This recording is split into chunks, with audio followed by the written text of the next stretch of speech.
करजगी तालुका जत जिल्हा सांगली येथील जिल्हा परिषद कन्नड शाळेत 7वीच्या विद्यार्थ्यांचा निरोप समारंभ, अनेक मान्यवरांची उपस्थिती। करजगी तालुका जत जिल्हा सांगली येथील जिल्हा परिषद कन्नड शाळेत 7वीच्या विद्यार्थ्यांचा निरोप समारंभ संपन्न झाला। या कार्यक्रमाचे प्रमुख पाहुणे म्हणून सांगली जिल्हा परिषदेचे माजी सदस्य व जिल्हा बँकेचे माजी संचालक मान्य सरदार पाटील या ठिकाणी उपस्थित होते। त्यांच्या उपस्थितीमध्ये सर्व विद्यार्थ्यांचा सत्कार करण्यात आला। यावेळी TV1 मराठीचे मुख्य संपादक माननीय मनोहर पवार, मागासवर्गीय प्राथमिक शिक्षक संघटनेचे राज्याचे उपाध्यक्ष माननीय संतोष काटे, जत तालुका अध्यक्ष देशमुख रोडे, शाळा व्यवस्थापन समितीचे अध्यक्ष जंगप्पा जंगम शेट्टी, उपाध्यक्ष जावेद पटेल, सदस्य रमेश सायगाव यांच्यासह अनेक मान्यवर यावेळी खास करून उपस्थित होते। या कार्यक्रमाचे प्रास्ताविक व सूत्रसंचालन माननीय दिलीप कुमार हिंदुस्तानी यांनी केले। यावेळी सर्व विद्यार्थ्यांना निरोप समारंभ यावेळी देण्यात आला। अनेक विद्यार्थ्यांची यावेळी भाषणे झाली। यावेळी गावातील अनेक मान्यवर यावेळी खास करून उपस्थित होते। शाळेतील अनेक शिक्षक यावेळी खास करून उपस्थित होते। या सर्वांच्या उपस्थितीमध्ये हा कार्यक्रम अतिशय उत्साहामध्ये संपन्न झाला। पाहूया TV1 मराठीने घेतलेला या कार्यक्रमाचा ग्राउंड रिपोर्ट। सर्व गोष्टी समावेश असतात। खरोखर आज मला फार दुःख होत आहे, कारण 1ली पासून 7वी पर्यंत या शाळेमध्ये शिकलेले शाळा सोडून जाणे म्हणजे मला डोळ्यात अश्रू भरून येत आहे आणि मनाला खूप वाईट वाटत आहे। मी मनापूर्वक खरोखर सांगू इच्छित की मी त्या शाळेमध्ये शिकलेले एवढे वर्ष मला काही वाटलं नाही, पण 7वी वर्गात आल्यावर खरे शिक्षणाचे महत्त्व कळू लागले। त्याला कारण म्हणजे हिंदुस्तानी सर शाळेत सन 2023 ते 24 या सालामध्ये म्हणून चर्चा स्वीकारली। शाळेचे सर्व पद्धत बदलून टाकल्या। आम्हाला वाटलं लागली की हेडमास्टर लय कडक दिसू लागली, मनाला भीती वाटू लागली। हिंदुस्तानी सर या शाळेत येण्या अगोदर मुले लहान सुट्टी सोडली की गावात पळत होती।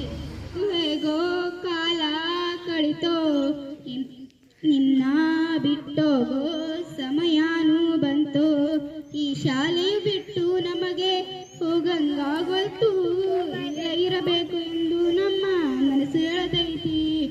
ಮುಂದೆ ನಾವು ಹೋಗಲೇಬೇಕು, ಮುಂದೆ ನಾವು ಸಾಗಲೇಬೇಕು, ನಿಮ್ಮ ನೆನಪು ಉಳಿಸುತ್ತಾ ನಮ್ಮ ಪ್ರೀತಿ ಉಳಿಸುತ್ತಾ ಹೇಗೋ ಅದು ಹೇಗೋ ಕಾಲ ಕಳಿತೋ, ನಿಮ್ನ ಬಿಟ್ಟೋಗೋ ಸಮಯಾನು ಬಂತು। ನಮ್ಮ ಜೋಕ್ಷೇಳಿ ನಗಿಸಿದ ಸವಿ ನೆನಪು, ನಾವು ನಿಮಗೆ ಕಾಡಿಸಿದ ನೆನಪು, ನೆನಪಾದರೆ ಸಾಕು ನಮಗಿಂದು ಕಣ್ಣೀರು ಬಂತು। ಪರೀಕ್ಷೆಯಲ್ಲಿ ಉತ್ತರ ಕೇಳಿದ ನೆನಪ ನಮ್ಮ ಸಂಭ್ರಮ। ಒಂದು ದಿನ ಶಾಲೆಯಲ್ಲಿ ನಿಮ್ಮೊಂದಿಗೆ ಕಳೆದ ಕಾಲ ನಿಜವಾಗಿಯೂ ಸಹಿ ನೆನಪಾಗಿದೆ। ನಿಮ್ಮ ಉಪದೇಶ ಆಟಗಳಲ್ಲಿ ನಿಮ್ಮಿಂದ ಶ್ರದ್ಧೆ ಕಲಿತಿವೆ। ಇಂದು ಈ ವೇದಿಕೆಯಲ್ಲಿ ನಿಂತು ಮಾತನಾಡುತ್ತಿದ್ದಾಗ ಹೃದಯದಲ್ಲಿ ಒಂದು ಬಗೆಯಿನ ದುಃಖದ ಭಾವನೆ ತುಂಬಿದೆ। ಶಾಲೆ ಇದು ನಮ್ಮ 2ನೇ ಮನೆಯಿಲ್ಲ। ನಾವು ಅಕ್ಷರಗಳನ್ನು ಕಲಿಯುತ್ತೇವೆ, ಜೀವನ ಮೂಲ ಮೊದಲ ಪಾಠಗಳನ್ನು ಕಲಿಯುತ್ತೇವೆ। ದಿನಾಲು ನಾನು ಈ ಶಾಲೆಗೆ ಭೇಟಿ ನೀಡಿ ಕಾಲಿಟ್ಟ ಕ್ಷಣ ನನಗೆ ಶಾಲೆಯ ಬಗ್ಗೆ ಬಹಳ ಅಭಿಮಾನ ಅನಿಸುತ್ತದೆ। ಶಾಲೆಯಲ್ಲಿ ಕಾಲಿಟ್ಟ ನಂತರ ಮನೆಯ ತಂದೆ ತಾಯಿ ನೆನಪು ನನಗೆ ಆರಂಭಿಸುತ್ತಿರಲಿಲ್ಲ।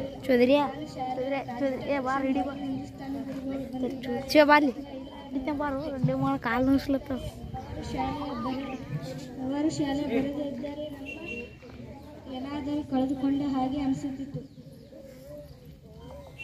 ಯಾಕಂದರೆ ಅವರು ಎಲ್ಲರನ್ನೂ ಜೊತೆಗೆ ನಗುತ್ತಿದ್ದರು। ನಾವೆಲ್ಲ ಯಾರಾದರೂ ಜಗಳ ಮಾಡುತ್ತಿದ್ದರೂ ಎಲ್ಲರನ್ನೂ ಹತ್ತಿರ ಕರೆತರಲಿ ಹೇಳುತ್ತಿದ್ದರು। ಹಿಂದೂಸ್ತಾನಿ ಸರ್ ಅಭ್ಯಾಸದಲ್ಲಿ ಹತ್ತಿರ ಕರೆ ಯಾಕಂದರೆ ನಾವು ಕೊನೆಯ ತರಗತಿಯಿಂದ 6ನೇ ತರಗತಿವರೆಗೆ ಶಿಕ್ಷಕರ ಕೈಯಲ್ಲಿ ಕಲಿತಿದ್ದೆ। ಆದರೆ ಯಾವಾಗ ಹಿಂದೂಸ್ತಾನಿ ಸರ್ ನಮ್ಮ ಶಾಲೆಗೆ ಬದಲಾಗಿ ಬಂದರು, ಅವಾಗಿನಿಂದ ನಮ್ಮ ಶಾಲೆಯ ನಿಯಮಗಳ ಮೇಲೆ ನಡೆಯಲು ಜೂನ್ 15 ಒಂದು ಮನೆ ಕಟ್ಟಬಹುದು, ಆದರೆ ಶಿಕ್ಷಕರ ಕೈಯಲ್ಲಿ ಮಕ್ಕಳು ಇರೋದಪ್ಪ ಅಂತಂದ್ರೆ ಅವ್ರ ಜೀವನವೇ ನಶ್ವರ ಆಗ್ತದೆ. ಅದರ ಸಲುವಾಗಿ ನಿಮಗೆ ಏನು ಬೇಕಪ್ಪ ಅಂದ್ರೆ ಸ್ವಾಮಿ ವಿವೇಕಾನಂದರು ಹೇಳ್ಯಾರ, ಗುರಿ ಸಾಧಿಸುವವರೆಗೆ ನಿಲ್ಲದಿರುವ ಹೇಳ್ಯಾರ. ಹಂಗೆ ಕುರುಕ್ಷೇತ್ರದೊಳಗೆ ಕೌರವರು ಪಾಂಡವರು ಅವ್ರು ಏನು ಮಾಡ್ತಿದಾರಪ್ಪ ಅಂತಂದ್ರೆ ಅಣ್ಣ ತಮ್ಮಂದಿರಿದ್ರು. ಆ ಅಣ್ಣ ತಮ್ಮಂದಿರೊಳಗೆ ಅವರಿಗೆ ಬಿಲ್ಲು ವಿದ್ಯೆ ಕಲಿಸ್ಬೇಕಾಗಿತ್ತು. ಯಾರೋ ಗುರುಗಳು ದ್ರೋಣಾಚಾರ್ಯರು. ದ್ರೋಣಾಚಾರ್ಯರು ಏನು ಮಾಡಿದ್ರಪ್ಪ ಅಂತಂದ್ರೆ ಅವ್ರನ್ನ ಪಾರಂಗತನಾಗಿ ಮಾಡಿದ್ರು. ಪರೀಕ್ಷೆ ತಗೋಬೇಕಲ್ಲ.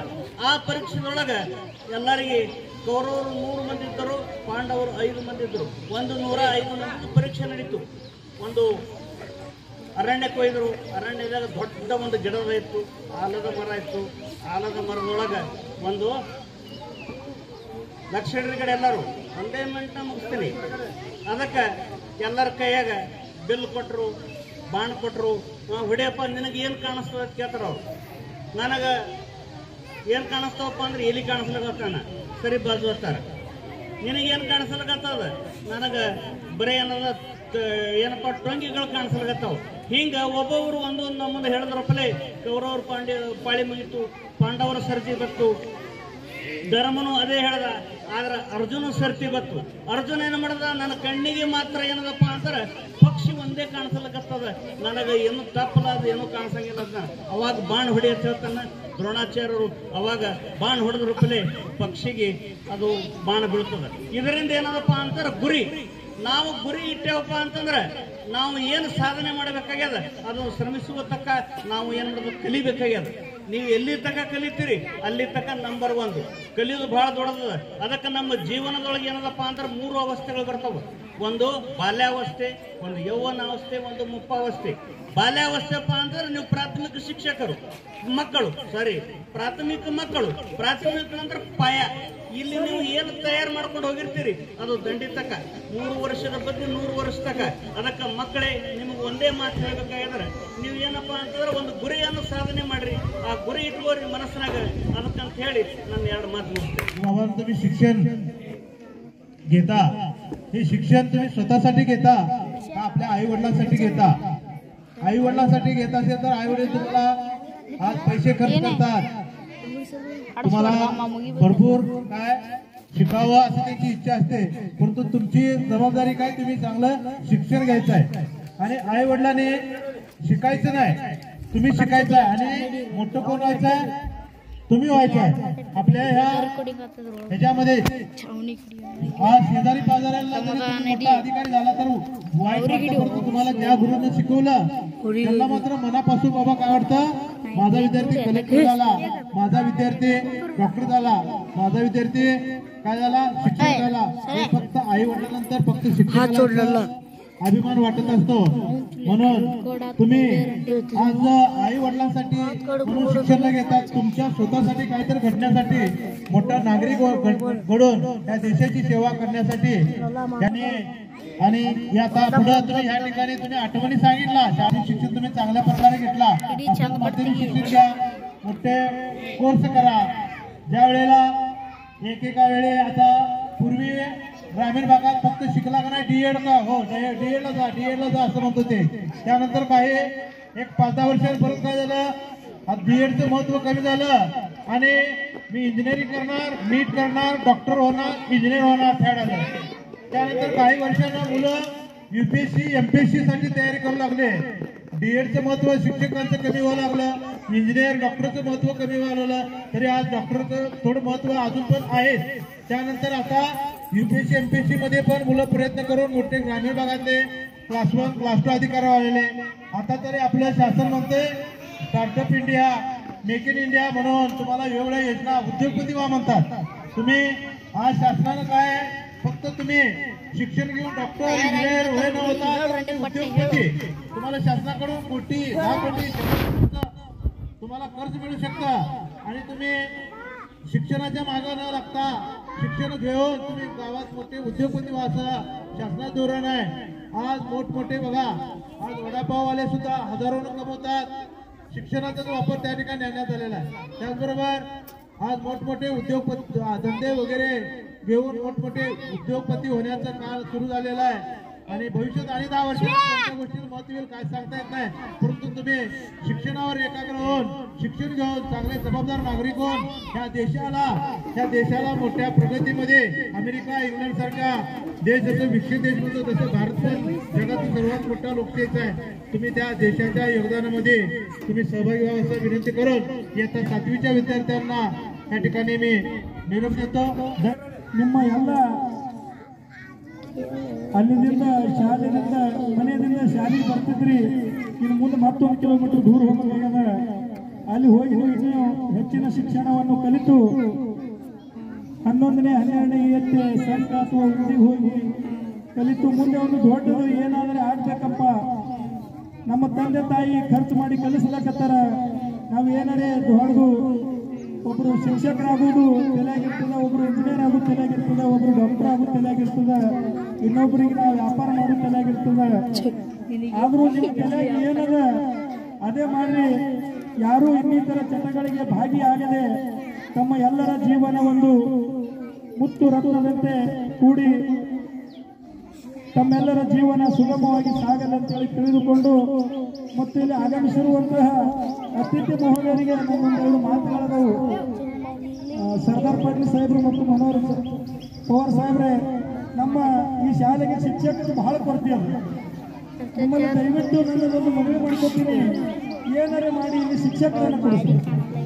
ಶಾಲೆ ಹಿಂಗೆ ಇರ್ಲಿಕ್ಕೆ ಬಹಳ ಹಾಳಾಗ್ಲಿಕ್ಕತ್ತದ, ವಿದ್ಯಾರ್ಥಿಗಳು ಬಹಳ ಕಮ್ಮಿ ಆಗ್ಲಿಕ್ಕತ್ತಾರ. ಇಲ್ಲಿ ನಾವು ಕಲಿಯೋದ್ರಾಗ 300 ಪಟ ಐತ್ರಿ, 300. ನಾಯ್ಕ್ ಸರ್ ಬುಲೆಟ್ ಬರ್ತಿತ್ತು, ಅಲ್ಲಿ ಎಸಡಿ ಗಾಡಿ ಅಲ್ಲಿ 1 ಕಿಲೋಮೀಟರ್ ಇರ್ಲಿಕ್ಕಾಗಿ ನಾವು ಹಂಚುತ್ತಿದ್ದೆವು. ಅದು ಶಿಕ್ಷಣ ಉಳಿದಿಲ್ಲ ಈಗ. ಅದಕ್ಕೆ ಶಿಕ್ಷಕರು ಬಹಳ ಕೊರತೆ ಬೀಳಕತ್ತದ. ಇಲ್ಲಿ ನಮಗಿಬ್ರು ಕಲಿಸುವಂತ ಶಿಕ್ಷಕರು ಮತ್ತೆ ಹೊರಗೆ ಬಂದಾರ, ಅವರಿಗೂ ಕೂಡ ನನ್ನ ಕೃತಜ್ಞತೆಯನ್ನು ಸಲ್ಲಿಸಿ ನನ್ನೊಂದೆರಡು ಮಾತುಗಳನ್ನು ಮುಗಿಸ್ತಾ ಇದ್ದೇನೆ. 7वीचा निरोप समारंभ या ठिकाणी संपन्न होतो. 7वी नंतर माझ्या माहितीप्रमाणे संत किंवा एमपी येथे जावं लागते. गेल्या 1ली ते 7वी शिक्षकांनी अतिशय चांगल्या पद्धतीने आपल्याला मार्गदर्शन केलं. विद्यार्थ्यांचा आता थोडं दिवस होत आलेला आहे, त्यामुळे विद्यार्थ्यांनी इथून या शाळेचा आदर्श डोळ्यासमोर ठेवून पुढील चांगली वाटचाल करावी एवढंच मी या कार्यक्रमाच्या निमित्तानं आपल्याला शुभेच्छा देतो. आणि मला या ठिकाणी बोलण्याची संधी दिल्याबद्दल मी तुझा आभार मानतो आणि थांबतो. जय हिंद, जय भारत. पण नक्कीच येणाऱ्या काळामध्ये जे काही 7वीची मुलं आहेत यांनी आपली आता परीक्षा होईल, परीक्षेनंतर 8वीला तुम्ही जा, वाटतं की संघ असेल किंवा इकडे जवळचं याशिवाय पर्याय नाही.